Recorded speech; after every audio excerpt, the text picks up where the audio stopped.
The Blazers head into Minnesota tonight trying to get their third win against the Timberwolves this season. This is the game preview for tonight's game that tips off in only a couple of hours. This is a little bit late as I recorded this early in the morning and the recording was bad. So I'm taking this. I'm going to try and not edit this much. We'll see how this goes. But anyway, let me know what you think of these game previews. I'm going to go through the stats a little bit faster. If you have a question about them, leave that question down in the comment section below. I'll be happy to explain any of the stats that I show on any of these slides.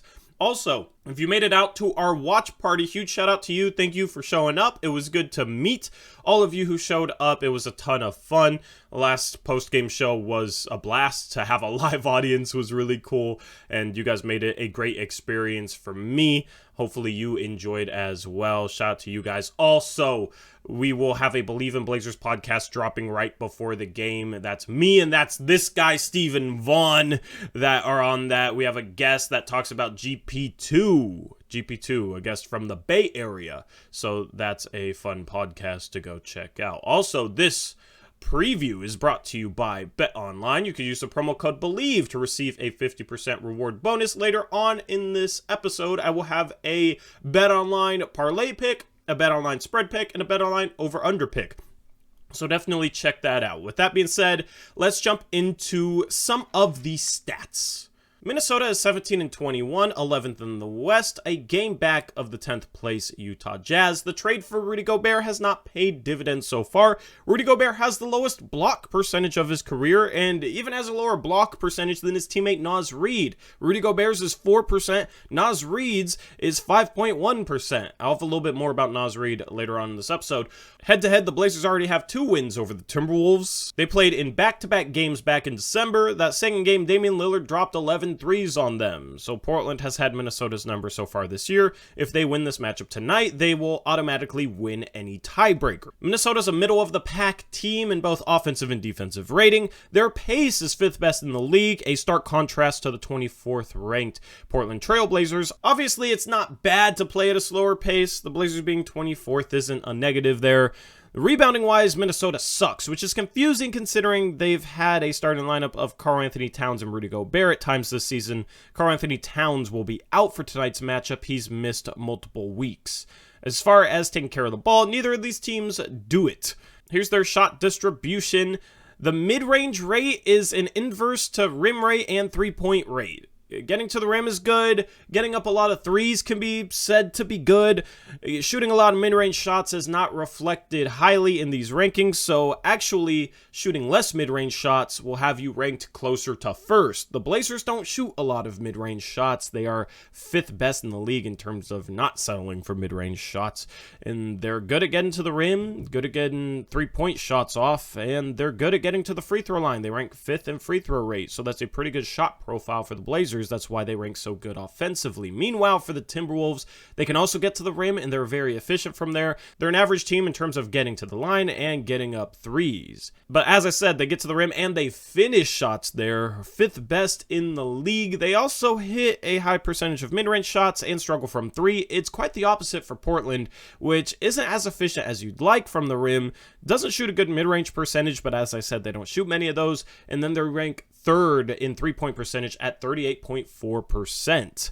Both of these teams are top 10 in terms of effective field goal percentage and true shooting percentage. Here's some miscellaneous offensive numbers. Portland is a much better offensive rebounding team than the Minnesota Timberwolves. And at the bottom, you can see that, yes, neither of these teams take care of the ball, and Minnesota plays a much faster pace. Their offensive possessions, on average, are a second faster than Portland's. This is defensive shot distribution. As you can see with the Blazers, they struggle in terms of preventing teams from getting to the rim. They also don't force teams to shoot many mid-range shots, but they have been able to run teams off the three-point line a little bit. Meanwhile, Minnesota struggles defending the three-point line, ranked 26th in terms of opponent three-point rate.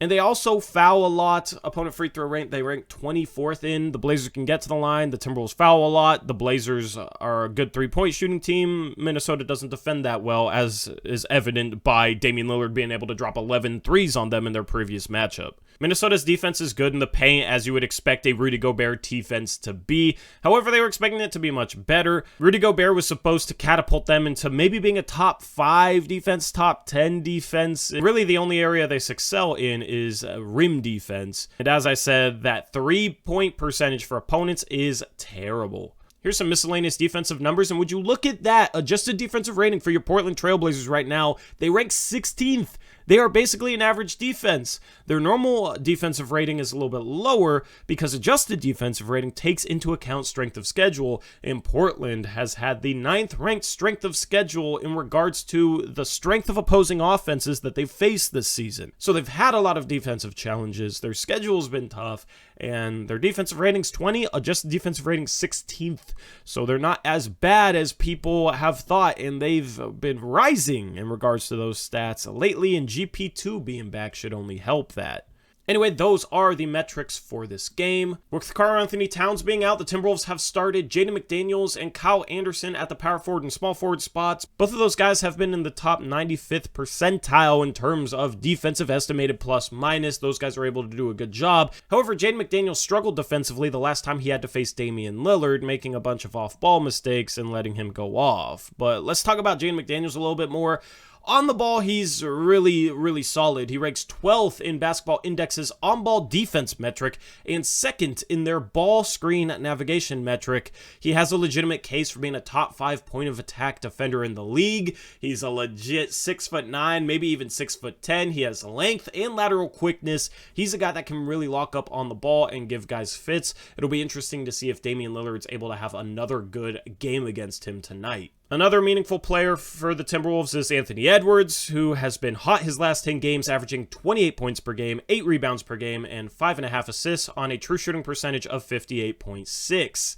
The biggest reason for this uptick in scoring is he's connecting on more mid-range shots. On the season, he shoots only 36% from the mid-range, but in his past 10 games, he's shooting 43% from there. As far as the injury report goes, no Karl-Anthony Towns. Taurean Prince will play for the Timberwolves for the first time since November 23rd. And last I checked, it looks like Naz Reid could be a game-time decision. Let me know down in the comment section below once you figure out if he's playing or not, whether he's playing or not, because that's a guy that I've liked for multiple years. I've talked about him a lot, and he's been phenomenal this season for the Minnesota Timberwolves. He's only playing in 18 minutes per game, but he's averaging 10.6 points per game, and he's doing it on crazy efficiency.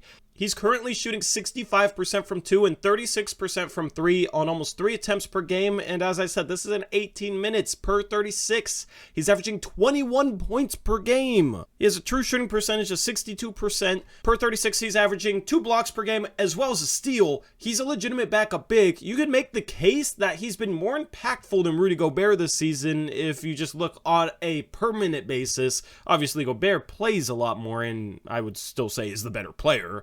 But Naz Reid is extremely underrated. He's been phenomenal this season. I want to see him maybe get a starting job somewhere and see what he can do with a bigger minutes load because he's super talented. Only 23 years old. Could be a major factor if he plays tonight off the bench for the Minnesota Timberwolves. He's a guy I've been begging for as a backup big for the Portland Trailblazers for a while now, but at this point, he probably fetches a first-round pick if he's traded at the deadline. He will be a free agent this summer, and it'll be interesting to see what Minnesota decides to do with him, considering they have Karl-Anthony Towns and Rudy Gobert. The Timberwolves also have D'Angelo Russell, who's averaging 17 points per game and 6.5 assists. He had a big game the last time he played the Portland Trailblazers, so it'll be interesting to see how the Blazers match up against him.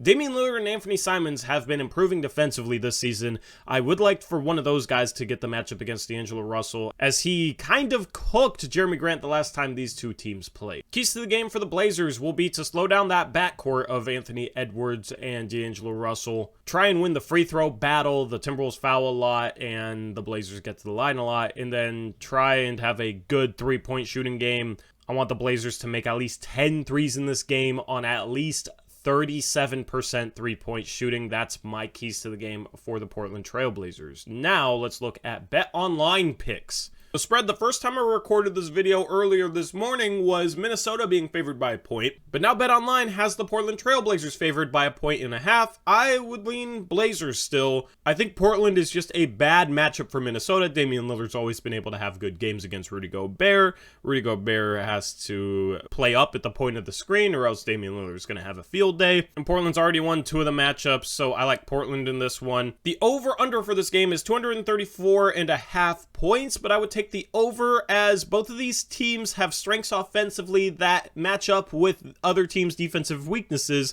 For Portland, they're a good three-point shooting team. Minnesota struggles defending that. For Minnesota, they get to the rim and finish a lot, and the Blazers struggle defending that. So I would take the over on the over-under mark. As a parlay, I like plus 725 odds for Damian Lillard to get 30 points, 9 assists, and Josh Hart to get 9 rebounds. I think Damian Lillard will have another good game against Minnesota tonight, and Minnesota struggles to rebound. I think Josh Hart can make a big impact on the boards. So plus 725 odds on that parlay would give you $725 on a $100 bet. You can check out BetOnline and use that promo code BELIEVE, BLEAV, to receive a 50% reward bonus. With that being said, that wraps up this game preview. Hopefully you enjoyed. We'll have you covered with a post-game show later tonight. And before the game, make sure to check out the Believe in Blazers podcast over on our second channel, Blazers Uprise Live. Link in the description box below. Anyway, leave a like and subscribe on this video, and I'm out of here. Until next time, as always, peace out. Go Blazers.